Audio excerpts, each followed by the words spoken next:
There's a quiet moment in the evening when you scroll through your phone and it finally hits you. The accounts you opened with the promise of simplicity, the ones that said no fees, no commissions, no hassle, have been quietly shaping your financial life in ways you never really notice. It isn't a glaring mistake like missing a bill or forgetting a payment. It's softer than that, subtle, almost imperceptible. You remember the first time you downloaded one of those apps. The appeal was clear. Investing without the intimidating jargon, without the intimidating fees. You didn't have to call anyone. You didn't have to learn what a brokerage was. Everything felt effortless. And for a while, it was. A few taps, a few dollars invested, maybe a small gain here or there. It felt smart, almost clever. But as the months went by, you realized that something about the experience always nudges you. Not aggressively, not in a flashy neon sign way, just tiny, almost invisible shifts in behavior.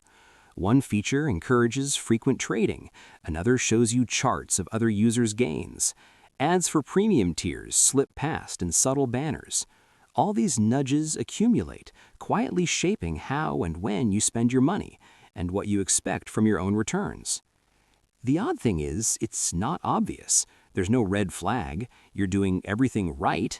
You log in, you invest, you track your portfolio. And yet, the way your financial life feels doesn't quite match your intentions. That small, frictionless convenience, that promise of simplicity, has a hidden cost. Not an emergency, not a catastrophe, but a persistent, soft drag on your financial clarity. It's uncomfortable because it isn't dramatic. There's no headline declaring the problem, there's no scandal. Just a steady, low hum of subtle friction that eats away at what might have been a more deliberate, calm financial life. And it's not about laziness or ignorance, it's about the systems you trusted to help you quietly nudging behavior in ways you rarely notice. Consider a household somewhere in the suburbs of Chicago or the outskirts of Amsterdam. Two incomes, relatively modest by tech startup or finance sector standards, yet enough to maintain a comfortable, if tightly scheduled, life. After taxes, their combined take-home is about $5,400 per month. Rent consumes $1,800 for a two-bedroom apartment in a commuter-friendly neighborhood. Utilities, including electricity, internet, and heating, take another $400. Their car payment, modest and sensible, is $350 and insurance is $150. Public transportation would be cheaper, but the flexibility of a car has its quiet appeal. Student loans linger as a quiet shadow, $450 monthly. Credit card payments, mostly from normal living expenses and occasional travel, add another $300. A small grocery bill hovers around $600, with modest dining out and subscriptions, streaming services, cloud storage, fitness apps, adding $250. There's a sense that the money should stretch further than it does, but somehow, month to month, it balances. Just. Vacations are rare and often spontaneous. A weekend trip to a nearby city or countryside. Small luxuries appear, an occasional restaurant, a boutique coffee, or a new pair of shoes. Each is modest, but when combined, they reinforce a lifestyle that feels normal, even expected. There's a subtle pressure. Keep up with peers, respond to life's small social cues, maintain appearances. Nothing extreme, nothing reckless, but everything together leaves the household feeling perpetually a few steps short of breathing room. This is the context in which the free investing app enters. On paper, it seems perfect. A small portion of discretionary income can be invested without fees, allowing for a sense of progress without effort. Yet as the months pass, the household begins to notice a quiet shift. Money that could have sat in a high-interest account, or simply accrued value over time, now drifts in and out of these apps.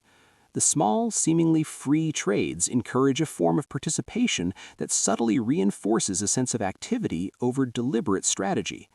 It's not about being careless, it's about a system designed to appear frictionless while subtly shaping behavior that starts small but compounds over months and years. And for a household already walking a tightrope of income and expense, the impact is slow but real. The pattern is almost invisible at first. You log into the app to check your balance, and a small notification suggests trending stocks. Another section highlights other users' top trades. You start clicking. You place an extra trade here or there just to see. Each action feels deliberate, almost analytical. You're in control, after all. But the design subtly encourages frequency. Every interface element, from the way charts move to the visual cues of green and red, promotes interaction. Even the act of tracking gains and losses engages your attention in a way that keeps capital cycling through short-term trades instead of remaining in steady, long-term investments. This is what economists call behavioral nudging, but it isn't inherently malicious. The apps exist to create engagement, because engagement drives growth. For the user, it feels like opportunity, access to markets previously reserved for professionals, but it quietly shapes behavior. Doing everything right in the traditional sense, regular deposits, balanced trades, diversified positions, still leaves room for subtle inefficiencies. Even the concept of free trading contributes to the pattern. Without visible fees, the mental weight of each trade feels negligible. But over time, these micro-actions compound, both psychologically and financially. Users believe they are making progress, yet the system design channels their activity in ways that may not optimize for long-term outcomes. The quiet accumulation of small, almost invisible losses or missed opportunities begins to manifest not as a crisis, but as a stagnation. It's a soft feedback loop. You feel engaged, even empowered. You check performance daily. You make decisions with confidence. And yet the system's architecture nudges the household towards activity instead of reflection, towards motion instead of margin. The effect is subtle, systemic, and cumulative, exactly the kind of quiet friction that often goes unnoticed. Consider a household decides to invest $200 each month using the app. On the surface, zero fees suggest no cost. Yet over time, the micro-patterns begin to show. Occasional trades motivated by app suggestions, small premium upgrades, and inactivity penalties quietly chip away at returns. Let's say conservatively that these hidden factors reduce annual returns by 0.5%. It feels insignificant. 0.5%? Hardly noticeable in a single year. But when compounded over 10 years, that 0.5% represents several $1,000s. A $200 monthly investment, earning 7% per year without friction, grows to about $36,600 over 10 years. With a 0.5% drag each year, it instead grows to a roughly $34,700. A seemingly trivial difference, but quietly it changes the scale of optionality and flexibility. Now layer in premium subscriptions, rounding features, or small incentives that encourage more trades. They might total $5 per month. Again, small, $60 per year. But over a decade, that's $600, just on the margins, dollars that could have compounded elsewhere, quietly removed from long-term growth. Even psychologically, the cost is larger. Each minor loss or missed opportunity reinforces a sense of incompleteness. You log in expecting to see progress, yet the portfolio grows slower than anticipated. The household begins to adjust, sometimes by adding more money, sometimes by trading more frequently, both of which reinforce the pattern described earlier. In real terms, these small costs, 0.5% drag, $5 per month, or a few extra trades, are the equivalent of a lost week's worth of income every 10 years. It's not catastrophic, it doesn't trigger alarm bells, but it accumulates in the background, quietly shaping financial outcomes and choices over a lifetime. What's striking is how intelligent, deliberate households fall into this pattern without fault. It isn't ignorance or laziness, it's the cultural and systemic context. The household is surrounded by peers with similar apps, similar lifestyles, and similar expectations. Daily, social media and conversation reinforce the idea that investing is casual, accessible, and immediate. There's a subtle form of social comparison. Seeing friends' portfolios, their occasional small wins, and their engagement with new features normalizes frequent interaction. Even though the household recognizes that long-term consistency matters, the immediacy of other users' gains exerts a quiet pressure. Fear of falling behind isn't conscious panic, it's a soft identity cue.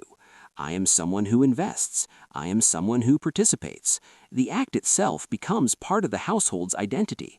The design of the app leverages this, normalizing certain behaviors and making them feel like intelligence rather than compulsion. Cultural framing plays a role too. Investing is seen as aspirational, a form of participation in a sophisticated world. Yet the hidden costs remain opaque. Even the smartest, most disciplined individuals fall into the system's subtle nudges because the environment normalizes behavior that over time quietly drags on outcomes. If the household continues on this trajectory, the impact isn't catastrophic. There's no bankruptcy, no financial collapse. Instead, the consequences are quiet and structural. Progress is slower, optionality is reduced, opportunities to take a sabbatical, to relocate, or to make a large purchase without strain are delayed. Their income continues to feel necessary rather than flexible. Each extra dollar earned becomes tied to sustaining current lifestyle rather than expanding choice. Time itself, the ability to step back and reflect on financial priorities, shrinks in proportion to daily engagement with the apps. The subtle erosion of potential compounds. Small frictions, small costs, small behavioral nudges, they quietly limit the household's room to maneuver. The loss isn't in one dramatic event, it's in the narrowing of possibility, the quiet reduction of freedom to make deliberate choices. Over decades, these cumulative effects matter more than any single trade. The household may look back 10 years later and notice that while they invested, grew some wealth, and participated in markets, the choices available to them feel narrower than expected. The difference is quiet but tangible, a world of slightly reduced flexibility and delayed options. Now consider households who experience less of this quiet friction. Their mental framing differs. Money is viewed not only as accumulation, but as margin. Margin in time, in choice, in optionality. Risk is understood not as avoidance, but as reduction of unnecessary drag. They track outcomes without obsessing over daily fluctuations. They notice how small nudges influence behavior. They give themselves room to pause before acting, appreciating that each dollar not immediately invested has potential for strategic use. Time is treated as a resource in itself, not just as a constraint. Importantly, they focus on clarity rather than activity. The calmness comes from reframing money as a tool for optionality, not performance. They understand that small frictions, hidden fees, behavioral nudges, frequent trading can accumulate quietly. And by simply noticing these patterns, they create an internal buffer, a mental space for deliberate choice rather than constant reaction. This isn't about clever tactics or hacks, it's about seeing the system clearly, recognizing how it shapes behavior, and deciding, consciously or unconsciously, how much engagement is meaningful versus habitual. The household returns to the quiet evening scroll, this time aware of the subtle currents shaping their financial life. The apps remain useful, but their role feels different now. Less like a free shortcut to progress, more like a participant in a broader system with hidden influences. The observation lingers. Doing everything right does not guarantee optimal outcomes. Systems, design choices, and cultural norms quietly shape behavior.